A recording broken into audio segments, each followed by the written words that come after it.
में ICAI conduct subject specific webinars, जहां पे वो लोग एक्चुअली बताते हैं कि हर सब्जेक्ट में आपको कौन से एरियाज पे इम्प्रोवाइज करना जरूरी है। ये जो वेबिनार्स रहते हैं ना, वो बहुत यूजफुल रहते हैं गाइस, बिकॉज काफी बार अपन एग्जाम्स तो लिख के आ जाते हैं, अपने को लगता है यार इस बार तो पास हो जाएंगे, लेकिन जब वो मार्कशीट आती है तब तो फेल हो जाते हैं अपन।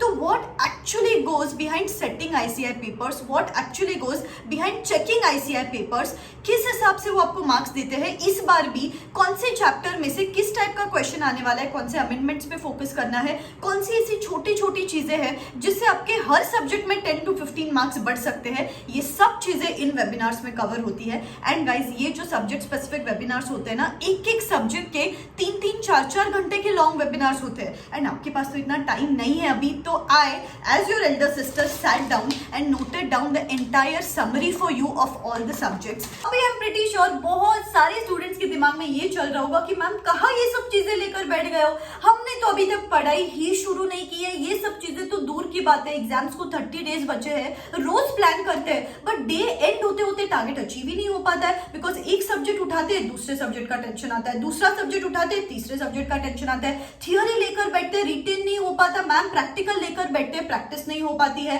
कौन से सब्जेक्ट को किस तरीके से पढ़े, इंपॉर्टेंट चैप्टर्स को कितना टाइम दे, रिटेन कैसे करेंगे 30 डेज में, इतना वास्ट सिलेबस कुछ समझ में नहीं आ रहा है मैम, ऐसा सोच रहे कि ये अटेम्प्ट स्किप कर देते, नेक्स्ट अटेम्प्ट में एग्जामिनेशंस दे देंगे। Guys, before even thinking of giving up ना, अपनी आंखें बंद करो and think about your parents, जो दिन रात बस एक बात सोच रहे कि आप CA बन जाओ, आप ये एग्जामिनेशंस क्लियर कर लो। You have two choices now, इधर बैठो क्रिप करो, काश मैंने पढ़ाई की होती, काश ऐसा हो जाता, इस बार तो शायद ही कुछ होना है, या तो फिर उठो उस जगह से and start putting things into actions. But ma'am कैसे करें, कैसे स्मार्टली यूटिलाइज करें, इस चीज की आपको बिल्कुल भी टेंशन लेने की जरूरत नहीं है, because I am launching a 6-day workshop for CA intermediate students and a 6-day workshop for CA final students. Guys, last attempt के टाइम पे भी मैंने ये वर्कशॉप लॉन्च किया था, अमेजिंग रिस्पॉन्स मिला मुझे वर्कशॉप का। You won't believe guys, results के दिन students were calling me कि ma'am in these 30 days we made it happen, and I could sense the satisfaction and I could actually feel those smiles. I'm sharing with you few of the reviews here, कुछ video reviews मैंने towards the end of the video भी post किए, just see these reviews, get inspired out of it, because जिस position पे आज आप हो, इस position पे ये students 6 महीने पहले थे, but in the last 30 days they made the tables turn in their favor, and अभी आपकी बारी है। तो guys, ये workshop में मैं हर 5 days में live आती हूँ, यहाँ पे आप मुझसे पर्सनली इंटरैक्ट कर सकते हो, अगर आप लाइव सेशन नहीं देख सकते हो तो आप इसका रिकॉर्डेड वर्जन भी देख सकते हो। आपको आपका डेली रूटीन दिया जाता है कि कब सोना है, कब उठना है, कब कौन सा सब्जेक्ट उठाना है, कॉम्बिनेशन ऑफ सब्जेक्ट्स क्या होना चाहिए, थियोरी कैसे पढ़ना है, प्रैक्टिकल कैसे पढ़ना है, हर सब्जेक्ट का मैंने एक ब्लूप्रिंट बनाया है, जिससे आपको पता है कि हर पेपर में हर सब्जेक्ट का जो 80 मार्क्स के क्वेश्चन आते हैं वो बस 20% चैप्टर्स में से आते हैं। तो कौन से ऐसे 20% चैप्टर्स है, उन हाई अर्निंग चैप्टर्स को कितना टाइम देना है, 1.5 डे बिफोर एग्जामिनेशन का प्लान कैसे करना है, पेपर प्रेजेंटेशन टिप्स क्या होती है, ICAI वेबिनार्स और एग्जामिनर कमेंट्स के हिसाब से कौन सी ऐसी चीजें हैं जो आपको अभी से इंप्लीमेंट करनी है जिससे आपके हर एग्जाम्स में 10 to 15 मार्क्स बढ़ सकते हैं, ये सब चीजें along with full syllabus papers, suggested answers and evaluation done by me to refine your entire study process, ये सब चीजें just at ₹949। Yes, you heard me right, but ये बहुत लिमिटेड टाइम का ऑफर है guys, 60% off, this is a early bird offer. नीचे description box में link दे रही हूँ, go check it out. I am pretty sure guys, ये 6 आवर्स आपके 6 महीने बचा सकते हैं, बिकॉज मैं आपकी छोटी सी उंगली पकड़ के आपको पूरा 30 डेज में स्ट्रेस मैनेज, जब भी स्ट्रेस फील होता है आपका स्ट्रेस हैंडल करेंगे, पैनिक मैनेज करेंगे, एक एक चीज के लिए आपको गाइडेंस दिया जाएगा। जो वाइब क्रिएट होती है ना, when you see others also studying, when you see such energetic people around you, when you see affirmations, when you see people willing to actually make it possible in these short span of time, तो आपको aloof feel नहीं होता है। तो extremely useful रहेगा आपके लिए भी। नीचे डिस्क्रिप्शन बॉक्स में लिंक दे रही हूँ, go check it out and let's make sure that we utilize these 30 days to the fullest. इस वीडियो में I am going to cover up CA intermediate के first 2 subjects and CA final के first 2 subjects, जहां पे जैसे कि accounts and costing and FR and SFM बचे हुए सब्जेक्ट्स के भी मैं वीडियोस देख रही हूँ, उनकी भी समरीज जल्द इस चैनल पे आने वाली है, जो आपके लिए एक्सट्रीमली क्रूशियल रहेगी। तो चैनल को सब्सक्राइब करके रखना, बेल आइकॉन हिट करके रखना, because sitting for like 15-16 hours now days to watch these videos, these webinars for you guys. मुझे ऐसे लग रहा है कि मेरी एग्जाम से, तो प्लीज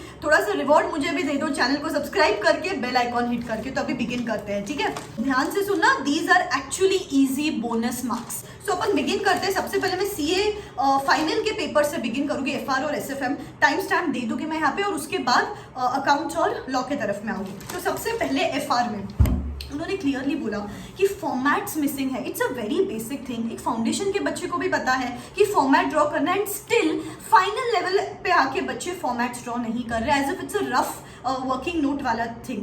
तो आपको फॉर्मेट ड्रॉ करने हैं, इसके मार्क्स वो कट करते हैं, ध्यान में रखो। तो प्रॉपर फॉर्मेट्स पे आपको फोकस करना है। इनफैक्ट अभी से जब भी प्रैक्टिस करते हो ना, फॉर्मेट्स के साथ प्रैक्टिस करो। सेकेंडली, हर स्टेप को मार्क्स मिलते हैं। जब भी आप इंडेज के आंसर्स लिख रहे हो, सपोज आपका फाइनल आंसर टैलीड है लेकिन स्टेप्स बराबर नहीं लिखे, तो आपको मार्क्स नहीं मिलते, वो क्लियरली उन्होंने बोला है। थर्डली, इंडेज के क्वेश्चंस में वो मल्टीपल टाइप के क्वेश्चंस पूछते हैं, जैसे डिस्क्लोजर है, कभी ट्रीटमेंट है, कभी डेफिनेशन है, कभी कभी 4-5 चीजें एक साथ पूछ लेते हैं। लेकिन बच्चों की प्रॉब्लम है कि पूछा कुछ और है, अपन लिखते कुछ और है। We are not reading the questions thoroughly, we are not reading the questions properly.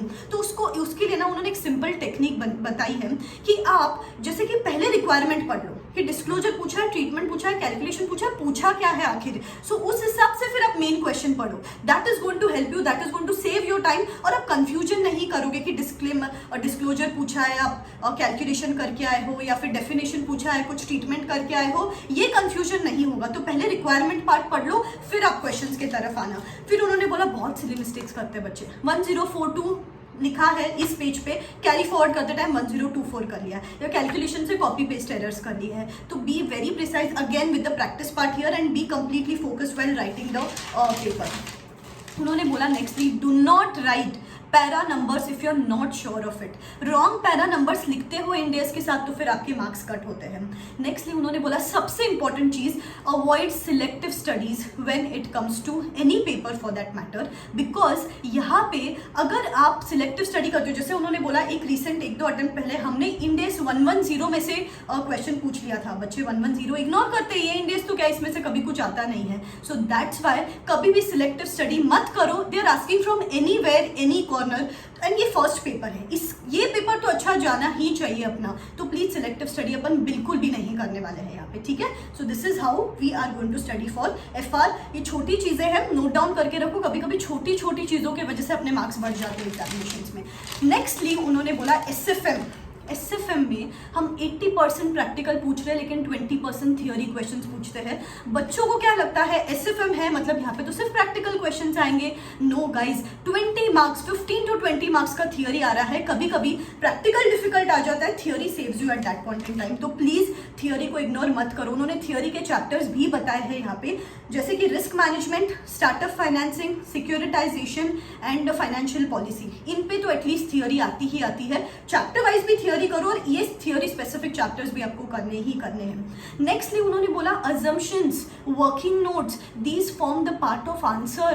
Please ये लिखो, ये अगर नहीं लिखते हो ना तो मार्क्स कट होते हैं वापस। तो प्लीज ये छोटी चीजें हैं, इसको ध्यान में रखना है। स्टेप मार्किंग यहाँ पे भी इंपॉर्टेंट है। डायरेक्ट आंसर्स पे कंक्लूड मत करो, कैलकुलेटर पे कुछ सॉल्व कर लिया और डायरेक्टली आप आंसर शीट में वो मेन फिगर, सिर्फ फिगर लिख रहे हो। No, you have to make it a part of working note. Steps लिखने ही लिखने हैं आपको। नेक्स्ट, अजम्पशन में भी कंफ्यूजन है। अगर उन्होंने दिया है कि assume 360 days in a year, तो आप आपके मन से होशियारी करके 365 डेज अज्यूम मत करो। उन्होंने कुछ बताया है तो वो ही लिखना है आपको। उन्होंने कुछ बोला ही नहीं है तो अजम्पशन लिखो।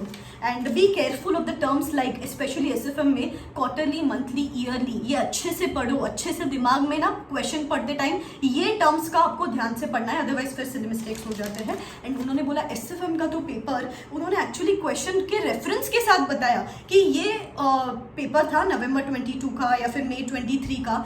ये वाला क्वेश्चन हमने आईसीआई के मॉड्यूल के इस पेज से उठाया था लिटरली। एंड अपन एसएफएम में स्टडी मटेरियल को ही इग्नोर कर रहे हैं, इनफैक्ट किसी भी पेपर में स्टडी मटेरियल को इग्नोर कर रहे हैं। तो प्लीज स्टडी मटेरियल में को भी इक्वल इंपॉर्टेंस दो, उसमें से एज इट इज क्वेश्चंस पूछे जा रहे हैं, ठीक है? अभी अपन बिगिन करेंगे सीए इंटरमीडिएट के 2 सब्जेक्ट। सबसे पहला सब्जेक्ट है accounts.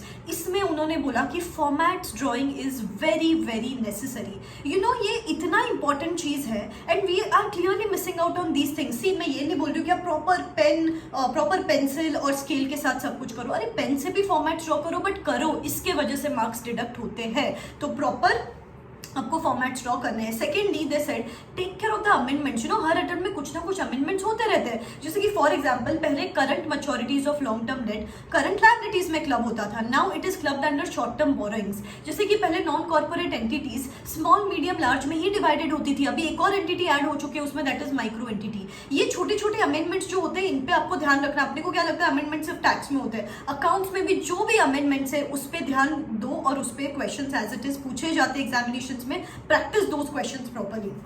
Nextly, accounting standards. Accounting standard में they can ask you 3 type of questions at inter level, या तो treatment, या तो disclosure, या तो definition। तो requirement पढ़ो कि उन्होंने exactly पूछा क्या है। disclosure पूछा है तो treatment मत लिख के आओ, treatment पूछा है तो फिर आप definition मत लिख के आओ। You have to be clear कि पूछा क्या है, पहले requirement पढ़ लो, उस हिसाब से आपको आपका आंसर प्रेजेंट करना है, ठीक है। तो be very precise। accounting standards का अपने को प्रेजेंटेशन ही नहीं आ रहा है, accounting standards का क्वेश्चन भी इंटरप्रेट नहीं करते आ रहा है, बिकॉज अकाउंटिंग स्टैंडर्ड्स को अपन लाइटली लेते हैं, बट इसमें से अच्छा खासा वेटेज आता है एग्जामिनेशन में, तो प्लीज इसको अच्छे से प्रैक्टिस करना है। Nextly financial statements of companies जो चैप्टर है उसमें से 15 to 20 मार्क के क्वेश्चंस पूछे जाते हैं यहाँ पे, इसीलिए जैसे कि questions managerial remuneration calculation, effective capital calculation, maximum amount of dividend to be paid by the company, या फिर फॉर्मेट्स यहाँ पे बहुत ज्यादा इंपॉर्टेंट है, इस टाइप के क्वेश्चंस यहाँ पे पूछे जाते हैं। नेक्स्टली हियर ना they try to bluff you also, जैसे कि एक्यूमुलेटेड लॉसेस को एसेट साइड में क्लब कर दिया, but actually technically it should be under reserves and surplus. So ये मिस्टेक्स आपको पॉइंट आउट करके वो आंसर में प्रेजेंट करने हैं, तो don't get bluffed by the institutes adjustments. आपको देखना है कि उनकी कोई गलती है तो आप उस हिसाब से उसको आंसर में भी प्रेजेंट करना है। Nextly pre and post incorporation profits, यहाँ पे आपको आइटम्स का बाइफिकेशन बराबर से ध्यान में रखना है। Nextly bonus and right issue, reduction of debentures, redemption of preference shares and investment, यहाँ पे आपको किस टाइप के क्वेश्चंस पूछे जाते हैं, journal entries, ledger accounts and making balance sheets after passing those journal entries, उस हिसाब से आपको क्वेश्चंस की प्रैक्टिस अभी से कर लो। इंश्योरेंस में किस टाइप के क्वेश्चंस आते हैं, 6 to 8 मार्क का अगर क्वेश्चन आता है तो that is generally insurance claim for loss of stock, and 10 to 15 mark का अगर क्वेश्चन आता है तो insurance claim for loss of profit. तो इस हिसाब से आपकी प्रैक्टिस कंटिन्यू रखनी है आपको। हायर परचेज में से हायर परचेज अकाउंट बनाने बोलते हैं, या हायर वेंडर अकाउंट बनाने बोलते हैं, या interest component in instalment calculate करने बोलते हैं। नेक्स्ट इज डिपार्टमेंट्स में expenses and basis of apportionment, इसका एक कुछ 8 to 10 मार्क का क्वेश्चन आता है। नेक्स्ट इज ब्रांच में से बच्चे सबसे मेजर गलती यहाँ पे करते हैं, rates of integral and non integral foreign operations, and यहाँ पे क्वेश्चन पूछा जाता है मेथड्स ऑफ रीअपोर्शनमेंट एंड स्टफ, तो इस हिसाब से आपको प्रैक्टिस करनी है। एंड उन्होंने बोला डेप्थ स्टडी करो, specific boring, non specific boring, qualifying asset, non qualifying asset, ऐसी छोटी छोटी चीजों में ना बच्चे मेजर गलतियां कर रहे हैं, सिली मिस्टेक्स कर रहे हैं, बिकॉज ऊपर से पढ़ा है, सुपरफिशियल लेवल पे, डेप्थ में जाके पढ़ाई नहीं की। तो प्लीज डेप्थ पे आपको ध्यान देना है। And working notes, assumptions and notes to accounts form the part of answers. मन में अज्यूम करके मत रखो, वहां पे अजम्पशन लिखना है, वहां पे वर्किंग नोट लिखना है, वहां पे नोट्स टू अकाउंट्स लिखने हैं, तो ही जाके अपने को एक्स्ट्रा मार्क्स मिलते हैं। Next paper is law. ना यहाँ पे सबसे अपने मन में जो एक अजम्पशन है कि लॉ में कौन स्टेप मार्किंग देता है, ये तो थियोरी पेपर है। नो इंस्टीट्यूट स्टेट्स कि अपने को लगता है कि सिर्फ प्रैक्टिकल पेपर में स्टेप्स के मार्क्स मिलते हैं, बट लॉ में भी स्टेप्स के मार्क्स मिलते हैं। अगर आपको कोई क्वेश्चन पूरी तरीके से नहीं आ रहा है तो भी, जैसे फैक्ट्स ऑफ द केस है, डेफिनेशन है, प्रोविजन है, कंक्लूजन है, कुछ भी आपको थोड़ा सा भी आता है तो लिखो, बिकॉज आपको 1-2 मार्क्स, हाफ मार्क्स काउंट करते हैं लास्ट में, तो प्लीज स्टेप्स पे आपको ध्यान देना है। नेक्स्टली सेक्शन नंबर्स, अभी एक कॉमन क्वेश्चन है, सीए इंटर पे मैंडेटरी तो नहीं है सेक्शन नंबर लिखना, लेकिन if you right section numbers, if you right definition, if you right penalties, your paper stands apart from others. ये मैं नहीं बोल रही हूँ, ये बोर्ड ऑफ स्टडीज ने भी बोला है कि ये जो एक्स्ट्रा चीजें जो लोग लिखते हैं ना, उनको वो एक्स्ट्रा मार्क्स मिलते हैं उस पेपर में, तो why not make it an attempt. Law में ना एग्जाम्पशन मिलने के बहुत चांसेस बढ़ जाते हैं अगर ये छोटी छोटी चीजें आप लिखते हो तो।